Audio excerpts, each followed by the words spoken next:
रुख करेंगे यूपी के गाजीपुर का, जहां पर प्रधानमंत्री नरेंद्र मोदी चुनावी सभा के लिए पहुंचे हुए हैं। अपने देश के यशस्वी प्रधानमंत्री जी का स्वागत वंदन करें।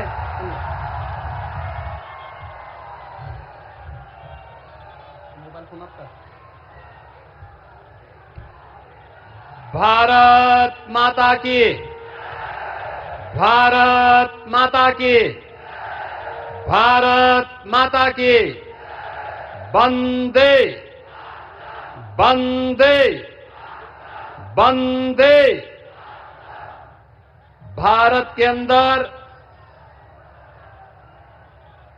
सांस्कृतिक नव जागरण के पुरोधा दुनिया के सबसे लोकप्रिय राजनेता और हमारे देश के यशस्वी प्रधानमंत्री आदरणीय श्री नरेंद्र मोदी जी का आज महाराज गादी की इस पावन धरा गाजीपुर में आगमन हुआ है। इस अवसर पर मां गंगा की अविरलता और निर्मलता के लिए, भारत और भारतीयता के लिए, सनातन परंपरा और संस्कृति के लिए जिन्होंने अपना पूरा जीवन समर्पित किया है, ऐसे आदरणीय प्रधानमंत्री जी का गाजीपुर की इस धरती पर आप सभी गाजीपुर वासियों की ओर से मैं हृदय से स्वागत करता हूं, अभिनंदन करता हूं। मंच पर उपस्थित सोहेल देव राजभर पार्टी के अध्यक्ष और प्रदेश सरकार में मंत्री श्री ओम प्रकाश राजभर जी, निषाद राज पार्टी के अध्यक्ष और प्रदेश सरकार में मंत्री श्री संजय निषाद जी,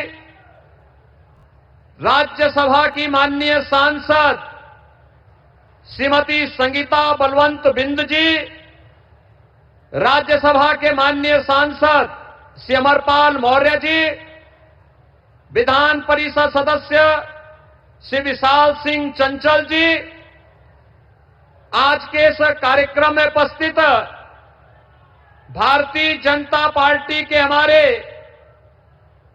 गाजीपुर लोकसभा क्षेत्र से लोकप्रिय प्रत्याशी श्री पारसनाथ राय जी और भारतीय जनता पार्टी के हमारे सभी पदाधिकारीगण, उपस्थित बहनों और भाइयों, आज दुनिया के सबसे लोकप्रिय राजनेता, और यह हमारा सौभाग्य है कि देश के यशस्वी प्रधानमंत्री आदरणीय श्री नरेंद्र मोदी जी का इस गाजीपुर की धरा पर आगमन हुआ है। बहनों और भाइयों, आदरणीय प्रधानमंत्री जी का आगमन गाजीपुर में ये 5वीं बार हुआ है, और जब इससे पहले प्रधानमंत्री जी आए हैं तो गाजीपुर को अपनी एक नई पहचान दिलाने के लिए जरूर आए हैं। याद करिए, कभी यहां पर महाराज सोहेल देव के नाम पर नई ट्रेन सेवा प्रारंभ करने के लिए आदरणीय प्रधानमंत्री जी का आगमन होता है, और कभी गाजीपुर में यहां पर महर्षि विश्वामित्र के नाम पर बने हुए मेडिकल कॉलेज के निर्माण और उसके उद्घाटन कार्यक्रम में आदरणीय प्रधानमंत्री जी का इस जनपद में आगमन होता है। और आज एक बार फिर से देश के अंदर, जो पूरे देश के अंदर आवाज है, देश के अंदर आम जन की जो भाव और भंगिमाएं हैं, इन सब को ध्यान में रख करके जब प्रधानमंत्री जी हमारे बीच में यहां पर आए हैं, इस अवसर पर जो देश की भावनाएं हैं, देश के अंदर 5 चरणों के चुनाव संपन्न हो चुके हैं। बहनों और भाइयों, आज 6ठे चरण का चुनाव चल रहा है, और मैं आपको इस बात के लिए कह सकता हूं, पूरे देश के अंदर उत्तर, दक्षिण, पूरब, पश्चिम, जहां कहीं भी हम बात करते हैं, जाते हैं, चारों ओर एक ही आवाज है, एक ही नारा गूंज रहा है, और वह नारा है कि फिर एक बार और अब की बार 400 पार। तो बहनों और भाइयों, 400 पार की बात जब आती है तो कांग्रेस और इंडी गठबंधन से जुड़े हुए सहयोगी दल, समाजवादी पार्टी हो या आरजेडी हो या फिर अन्य दल हैं, ये चारों खाने चित होते हुए दिखाई देते हैं, क्योंकि इन्हें तो 400 सीटों पर लड़ने का कभी सपना भी इन्होंने नहीं देखा। और भारतीय जनता पार्टी मोदी जी के नेतृत्व में अपनी उपलब्धियों को लेकर के, देश के लिए किए गए योगदान को ध्यान में रख करके हम जनता जनार्दन के आशीर्वाद से इस लक्ष्य को प्राप्त करने की ओर तेजी के साथ आगे बढ़े हैं। और उसी श्रृंखला में आज आदरणीय प्रधानमंत्री जी का आगमन गाजीपुर की इस धरा पर हुआ है। बहनों और भाइयों, हमने बदलते हुए भारत को देखा है। हमारी पीढ़ी का यह सौभाग्य है कि मोदी जी के नेतृत्व में हमने इस नए भारत का दर्शन किया है, जिस भारत का दुनिया के अंदर सम्मान बढ़ा है। याद करिए 2014 के पहले का भारत, याद करिए 2014 के पहले का भारत और आज 2024 में जहां हम खड़े हैं, जमीन और आसमान का अंतर आपको नजर आएगा। 2014 के पहले के भारत में अविश्वास का वातावरण था, दुनिया के अंदर पहचान का संकट था, दुनिया हमें सम्मान की निगाहों से नहीं देख रही थी। लेकिन आज जब 2024 में हम लोग हैं, आज बहनों और भाइयों, पहचान का संकट नहीं बल्कि पूरी दुनिया सम्मान की दृष्टि से भारत को देखती है। मोदी जी दुनिया के अंदर जहां कहीं भी जाते हैं, पूरी दुनिया पलक पावड़े बिछा करके, पूरा देश उनके स्वागत के लिए उमड़ता हुआ दिखाई देता है। ये सम्मान 140 करोड़ भारतीयों का सम्मान होता है। आज दुनिया के अंदर भारत के पासपोर्ट का सम्मान बढ़ा है। हर व्यक्ति, लोगों से कोई विदेशी पूछता है, आप कहां से आए हैं? भारत से। अच्छा, मोदी के इंडिया से, मोदी के भारत से, यह प्रश्न वह जरूर बोलता है। बहनों और भाइयों, हमारा यह सौभाग्य है कि मोदी जी के नेतृत्व में हमने इस नए भारत का दर्शन कर रहे हैं। दुनिया में सम्मान बढ़ा है, देश की सीमाएं सुरक्षित हुई हैं। याद करिए, पहले घुसपैठ होती थी, आतंकी वारदातें होती थी। सुबह की शुरुआत एक नए घोटाले से, भ्रष्टाचार से, और सायकाल होते होते एक नया धमाका आतंकी घटनाएं घटित होती थी। लेकिन आज आतंकी वारदात नहीं होती है। आज तो बहनों और भाइयों, कहीं जोर से पटाखा फट जाए तो पाकिस्तान पहले सफाई देते हुए बनता है, कहता साहब मेरा हाथ नहीं है, क्योंकि इसे मालूम है ये नया भारत है, छेड़ता नहीं है। लेकिन अगर कोई छेड़ता है तो फिर उसको छोड़ता भी नहीं है। और इसीलिए एक तरफ सुरक्षित भारत, आतंकवाद से मुक्त भारत, वही दो लड़कों की जोड़ी, फिर अनर्थकारी जोड़ी आ गई है। बहनों और भाइयों, ये समाजवादी पार्टी और कांग्रेस ने जब भी गठबंधन किया है, अनर्थ हुआ है। याद करिए, जब प्रदेश में समाजवादी पार्टी की सरकार थी और केंद्र में कांग्रेस की सरकार थी, तभी अयोध्या में राम जन्मभूमि पर आतंकी हमला हुआ था, काशी में संकट मोचन मंदिर पर हमला हुआ था, और तभी लखनऊ, वाराणसी और अयोध्या की कचहरियों पर भी हमला हुआ था।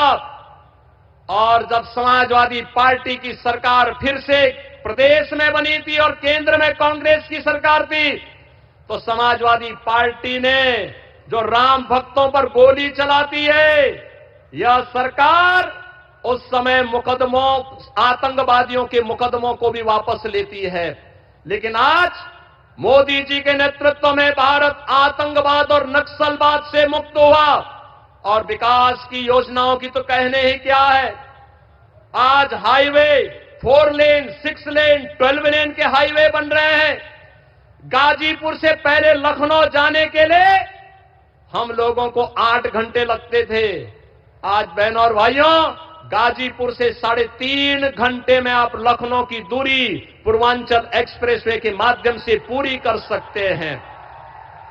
विकास का यह कार्य, रेलवे के नए नए मॉडल, वंदे भारत, अमृत भारत और नमो भारत के रूप में अब मीटर गेज की स्पीड से नहीं, अब छुक छुक की स्पीड से नहीं, अब बुलेट की स्पीड से बढ़ते हुए भारत की नई कहानी को कह रहा है।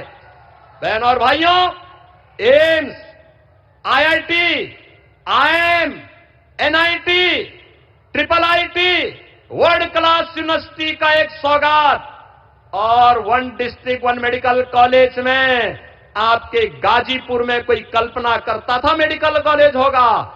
आज तो गाजीपुर का अपना मेडिकल कॉलेज है। हम सबको गौरव की अनुभूति आज इस पर करनी चाहिए। बहनों और भाइयों, यही गंगा मैया बगल से बह रही है। प्रधानमंत्री मोदी जी जब काशी से चुनाव लड़ने के लिए आए तो उस समय मोदी जी ने कहा था, मैं आया नहीं हूं, ना मुझे किसी ने बुलाया है, मुझे तो मां गंगा ने यहां पर सेवा का एक अवसर दिया है। और अविरलता और गंगा, आज आप देखेंगे गंगा की अविरलता और निर्मलता हम सबके लिए एक मानक बना हुआ है। बहनों और भाइयों, एक तरफ यह कार्य और दूसरी तरफ गरीबों के लिए जो योजनाएं आज देश के अंदर लागू हुई हैं, उत्तर प्रदेश सर्वाधिक लाभ लेने वाला राज्य है, क्योंकि आदरणीय प्रधानमंत्री जी के मार्गदर्शन और नेतृत्व में यह हमारा सौभाग्य है कि मोदी जी उत्तर प्रदेश से हमारा प्रतिनिधित्व कर, देश का प्रतिनिधित्व करते हैं। उत्तर प्रदेश के काशी से सांसद हैं, चाहे वह राशन की फ्री स्कीम, याद करिए भारत के अंदर 80 करोड़ लोग फ्री में राशन की सुविधा का लाभ प्राप्त कर रहे हैं, और पाकिस्तान में 23 करोड़ की आबादी भूखों मर रही है। जितनी पाकिस्तान की आबादी है, उससे बड़ी आबादी पिछले 10 वर्ष में भारत के अंदर गरीबी रेखा के उबर करके खुशहाल जीवन जी रही है। ये एक नई प्रगति का माप है। आज प्रधानमंत्री मोदी जी ने देश के अंदर, चाहे वह आयुष्मान भारत की योजना के माध्यम से हर गरीब को, लगभग 60 करोड़ गरीबों को प्रतिवर्ष 5 लाख रुपए का आयुष्मान कार्ड की सुविधा दी है। और मोदी जी की घोषणा है, मोदी जी की गारंटी है कि 4 जून को जब फिर एक बार मोदी सरकार बनेगी तो 70 वर्ष से ऊपर के हर एक व्यक्ति को प्रतिवर्ष 5 लाख रुपए आयुष्मान भारत कार्ड की सुविधा से आच्छादित किया जाएगा। उसे सुविधा फ्री में उपलब्ध होगी। बहनों और भाइयों, किसानों को किसान सम्मान निधि, हर गरीब के घर में शौचालय या फिर उज्ज्वला योजना का कनेक्शन, 10 करोड़ लोगों को उज्ज्वला योजना का कनेक्शन भी मिला है। और उत्तर प्रदेश में तो होली और दीपावली को एक भरा हुआ सिलेंडर भी इन परिवारों को उपलब्ध हो रहा है। बहनों और भाइयों, 10 वर्ष में 4 करोड़ से अधिक लोगों को, गरीबों को मकान मिला है। तो मोदी जी की गारंटी है कि अगले 5 वर्ष में बाकी बचे हुए गरीब, जिसके पास अपना मकान नहीं, उनको छित ढकने के लिए एक आवास भी पीएम आवास योजना के अंतर्गत देंगे। सम्मान भी, सुरक्षा भी, विकास भी और गरीब कल्याण भी। और बहनों और भाइयों, विरासत का सम्मान भी। अयोध्या में रामलला का भव्य मंदिर, 500 वर्षों के बाद अयोध्या में रामलला फिर से विराजमान हुए हैं। क्या ये काम समाजवादी पार्टी के लोग कर पाते? क्या ये काम कांग्रेस के लोग कर पाते? क्या ये लोग बीएसपी के लोग कर पाते? बहनों और भाइयों, जो दुनिया के लिए, देश के अन्य दलों के लिए असंभव था, मोदी जी ने उसको मुमकिन करके, जो पिछली बार नारा लगाता कि मोदी है तो मुमकिन है, अयोध्या में 500 वर्षों के बाद रामलला फिर से विराजमान हो गए हैं। बहनों और भाइयों, एक तरफ विरासत और विकास की यात्रा, आत्मनिर्भर और विकसित भारत के लिए फिर एक बार 400 पार के लक्ष्य के साथ समर्थन मांगने के लिए मोदी जी आपके पास आए हैं। और दूसरी तरफ समाजवादी पार्टी और कांग्रेस का गठबंधन देश के अंदर आपस में लड़ाओ, बांटो और राज करो के सिद्धांत के साथ चल रहा है।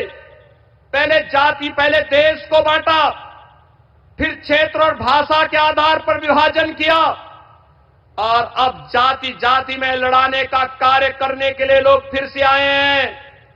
बहन और भाइयों, मैं आपसे कहना चाहूंगा, इनकी घोषणा पत्र में जो बातें कही गई हैं और इनके सहयोगी दल जो बातें देश के अंदर कर रहे हैं, पश्चिमी बंगाल में संतों के खिलाफ रामकृष्ण मिशन, स्वामी विवेकानंद ने जिस मिशन की स्थापना अपने पूज्य गुरुदेव परमाध्यात्मिक संत परमहंस रामकृष्ण परमहंसी के नाम पर किया था, आज उन्हें वहां की कांग्रेस गठबंधन का एक सहयोगी उन संतों को धमकी दे रहे हैं। भारत सेवाश्रम संघ के संतों को धमकी दे रहे हैं। ऐसे लगता है जैसे रावण राज हो गया हो, फिर से ये धमकी देंगे, संतों को जीना हराम कर देंगे। इस प्रकार की स्थिति पैदा करने का प्रयास हो रहा है। ये लोग अपने घोषणा पत्र में जिस प्रकार की बातें कर रहे हैं, अनुसूचित जाति, जनजाति और पिछड़ी जाति के आरक्षण को हड़पना चाहते हैं, लोगों के हकों पर भारत के विभाजन को फिर से तैयार करना चाहते हैं, पर्सनल लॉ लागू करके बेटी को स्कूल जाने से वंचित करना चाहते हैं, महिलाओं को बाजार जाने से रोकना चाहते हैं, उनको फिर से बुर्का पहनने के लिए मजबूर करना चाहते हैं। क्या भारत बाबा साहब भीमराव अंबेडकर के संविधान से चलेगा या किसी शरिया कानून से चलेगा? बहनों और भाइयों, प्रधानमंत्री मोदी जी की गारंटी है, भारत बाबा साहब भीमराव अंबेडकर के बनाए हुए संविधान से ही चलेगा। भारत में कोई शरिया कानून लागू नहीं होगा, पर्सनल कानून लागू नहीं होगा। उस मूल्यों के लिए, बाबा साहब भीमराव अंबेडकर के सिद्धांतों के लिए ही मोदी जी ने पंच तीर्थ की स्थापना की। बाबा साहब भीमराव अंबेडकर से जुड़े हुए पंच तीर्थों की स्थापना के कार्यक्रम को आगे बढ़ाया, और आज इसी का परिणाम है कि भारत इतनी सारी योजनाएं मोदी जी के नेतृत्व में मिली, लेकिन किसी का चेहरा नहीं देखा गया, किसी की जाति नहीं पूछी गई, किसी का मत और मजहब नहीं पूछा गया। योजना का लाभ सबका साथ और सबके विकास के भाव के साथ पूरे समाज को दिया गया। लेकिन सपा और कांग्रेस के समय में चेहरा देख करके योजनाएं दी जाती थी, वर्ग विशेष के तुष्टीकरण के लिए योजनाएं बनती थी, बेटी और व्यापारी सुरक्षित नहीं थी, और गाजीपुर तो इसका जीता जागता उदाहरण था। बहनों और भाइयों, गाजीपुर हो या आजमगढ़, मऊ हो या फिर आसपास के जनपद, ये सब भय और आतंक के साये में जीते थे। लेकिन आज आपका आशीर्वाद भारतीय जनता पार्टी के साथ मिला, तो बहनों और भाइयों, अगर अयोध्या में रामलला विराजमान हुए हैं, तो बड़े बड़े माफियाओं का राम नाम सत्य है भी हुआ है। और इसीलिए हम लोग आए हैं आपसे कहने के लिए, बेटी और व्यापारी की सुरक्षा हो या फिर समाज को एक संतुलित विकास के मार्ग पर आगे बढ़ा करके आत्मनिर्भर और विकसित भारत की इस परिकल्पना को साकार करने के लिए पूरे देश का जो नारा है, पूरे देश का जो स्वर है, वह हमें